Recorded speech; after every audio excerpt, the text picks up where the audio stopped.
So if I wanted to turn a small, if I wanted to make an account and turn it to a large account, this is what I will personally do. If you don't have a brokerage account like a Webull, a Robinhood, a Tasty Trade account, first of all, you got to make one of them, and they're easy to make. Just putting your social security number, name, address, all that stuff. But the first thing I would do is I wouldn't just go and just start buying stocks. What I would do first, I'll start collecting capital, start adding money to my account. You know, some people would rather just buy a little bit shares here, a little bit shares there.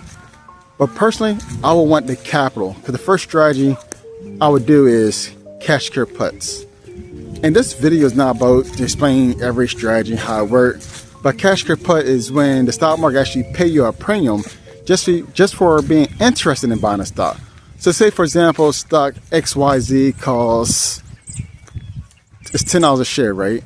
I'll be like, you know what? I want the stock market to pay me X amount of dollars. If stock XYZ go down to $9 a share, I will buy. But if it don't go down to $9 a share, I want them to pay me regardless. So if it go up, I want them to repay me. If it go down, I want them to pay me. And what I do is I will keep on doing this strategy over and over and over. Eventually, them shares are going to be exercised to you. So that means that the collateral that they're holding for you, the stock went down to $9. Now I got to buy 100 shares of that. But it's good because it's cash secure put, because you're covered. You're covered because you already got collateral to buy them 100 shares. Now that you got them 100 shares, now you're due covered calls. You'll be renting out your shares. And eventually, they're going to exercise and they'll get all your cash back. And just keep on rinsing and repeating. That's the first thing I would do. With the premium, I wouldn't just be going and say, I'm buying call options. The next thing I do is I try to figure out what can I do to get my next 100 shares of stock. So say, for example, I'm interested in stock A, B, and C. I'll do a cash secure put on that, the same strategy. So what I'm doing is this. It's not rocket science. What I'm doing is this. I am adding on to my rental income real estate. So see the strategy just like real estate. People own homes and houses and duplexes and condos. You're doing the same thing with the stock market. Okay, I got stock XYZ that's paying me $300 a week. I got stock ABC that's paying me $350 a week. That's what I would do. And I would keep on increasing my stock real estate. Now listen, once you got that foundation down, then I would start doing credit spreads. It's by far it's not the easiest strategy to do, but it's very, very, very ability of winning trades. So credit spread, when you see a stock EFG, and it's at $10 a share, and you're like, you know what? I don't know what this stock gonna do. I just don't think it's going to drop to $8 in the next 7 days, next 10 days, and that's how you collect premium on that. So what you going to do? We're not adding any money. It's good to add money, but we're just going to keep on cycling. So again, start with cash secure puts and covered calls, which equals the will strategy. After that, we'll build our stock real estate. From there, we'll start doing credit spreads. Now that you got the rental income that's coming in guaranteed every single week, got your credit spreads that's paying you passive income as well. Now you go into different strategies. Now you can start buying call options. Now you can start buying debit spreads. Now you can start doing directional plays. But the key thing is this. You got to remember this. Always have that foundation. Cover calls, cash secure puts should be the foundation of everybody's account. Doing credit spreads, you want to do deep out the money so the stock can go against you and you still make money. From there, when you start building that passive income, so already you got 2 streams of income. If you start doing long calls and puts, that's another stream of income. But listen, the reason why the foundation is so important because you will lose some call options. You will lose some put options. But the key to success is this. I would never realize a true loss because I know that my weekly rental income will always be more than I'm investing on long calls and puts. So for example, for those that foundation is calls and puts, you have risk of blowing your account. Yes, you can have risk management and so on and so on. But me personally, I would never. So for one, this is how it works. If I'm producing, for example, just to say $2,000 a week on my rental income, I would never buy a call option that's more than $2,000. Because even if I lose my calls, even though I lose my puts, I still want my rental income to be more than what I lose. This is how you keep on moving up, moving forward.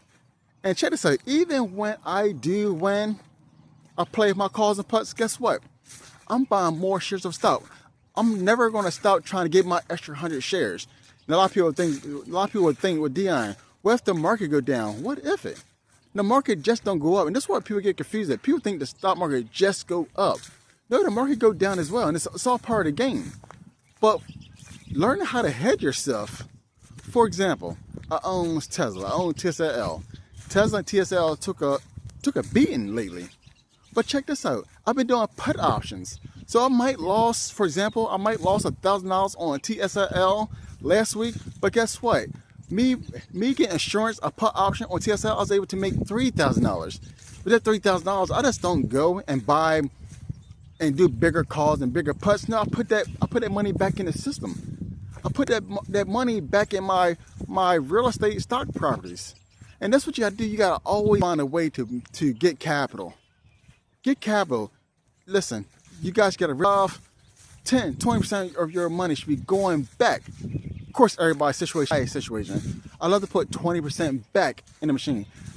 When I get my bills for the end of the month, my mortgage, rent, my car insurance, car payment, cell phone bill, electricity, I add all my bills up, but I also add up, hey, my Moomoo, my Robinhood, that's also something I consider a bill. Even though it's not a bill, I'm always trying to dump money.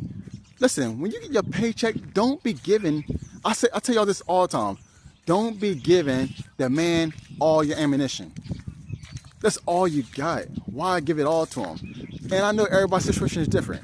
But if your situation is really sour, you might got to pick up a side gig. You might got to DoorDash, Spark. You might got to cut grass. You might got to find some gig work. But you got to be able to feed that machine at all times. You got to feed it. Y'all find a way to pay your electric bill. You find a way to pay your car payment. You find ways to pay your Netflix bill.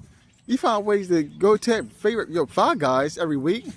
Find a way to make sure you're paying yourself. Pay yourself first, you know? But that's a whole different scenario. But to answer your question, cover calls, cash your putts should be your foundation. That's also good with owning shares of stock, you know? From there, once you build up your stock real estate, now you're going to start doing spreads. Once you're making money with the spreads, now you start doing calls and putts. If you do indeed make money with calls and putts, don't be just hoarding money so I can do bigger trades and bigger trades. Feed the machine, feed the foundation. Your foundation is everything. Because listen, there have been many times I blew up my account doing calls and putts because I didn't have a foundation. Didn't have a foundation. If Riot TSL is making me $2,000 a week, I'm not going to even do half of that in a call and put.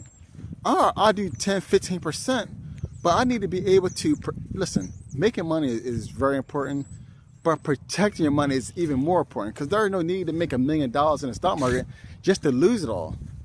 So protecting your money is key as well, guys.